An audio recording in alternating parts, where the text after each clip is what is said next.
Yesterday, Apple announced Swift Playgrounds coming to iPad in iOS 10. Currently, it's built into the iOS 10 betas. In the fall, it will be on the App Store. So we're going to be taking a look at these today.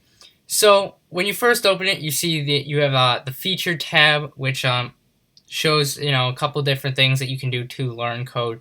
This is the fundamentals of Swift. We're going to be taking a look at that later. And Learn to Code Basics is coming soon. And then there's a couple challenges down here which are a little different. They're just kind of like code that's already written that you can go in and modify to try and do certain things. As well as you can actually create your own playgrounds just like you would in Xcode. And it works very, very similarly to how the Xcode playgrounds work. We're going to start with this Learn to Code 1 right here. I think these Learn to Codes things right here are very cool. They look really cool. You get the 3D animation thing, and you get this little guy named Byte who walks around and stuff. But you're not.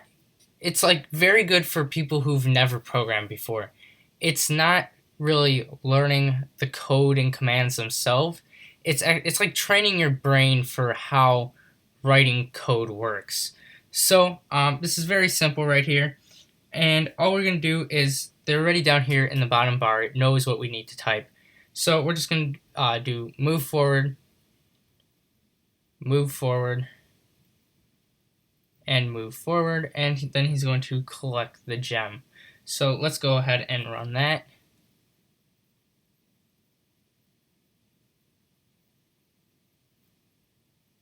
And there we go, we did it. Awesome. So then we can go to the next page, and they keep adding stuff onto it. So in this one we have turn left. So let's give this one a go as well. Move forward, turn left, move forward, collect gem, and there we go. It does take a second though, but you do have to remember it is actually compiling the code and running it, so that seems it to be expected. So in this one we have a toggle switch, and you can push this little arrow over here and you get the programming keyboard if you wanted to type these functions in for yourself. But I don't see why you need to, because they're all right down there. We will get to use the programming keyboard when we go and make our own playground. And you can zoom in and you can move it around and everything. It's a really nice 3D environment here. So what we need to do is move forward, turn left, move forward, collect gem, move forward, turn left, move forward, and toggle switch. So you can see it is very simple, but you can also tell it's really teaching you the process of how to program, and it's really good. I really like it.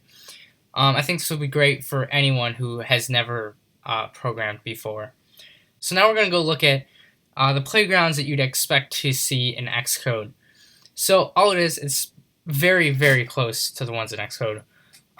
You get the blank document, and you can pretty much do whatever you want here, just as you would in Xcode. You get your programming keyboard, but it does give you these smart suggestions right here to try and make it so you can type as little as possible.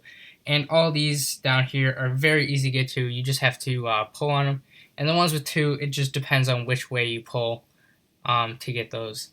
So let's start with var. And when you press that, you can see it already does most of it for you. All you have to do is type in the name and the value. So I'm just going to call this num for number. And when you tap on value, you can see it already has the values written out for you. If you wanted to use those, you don't even have to type in your value. But I want number 1, so I'm just going to do that.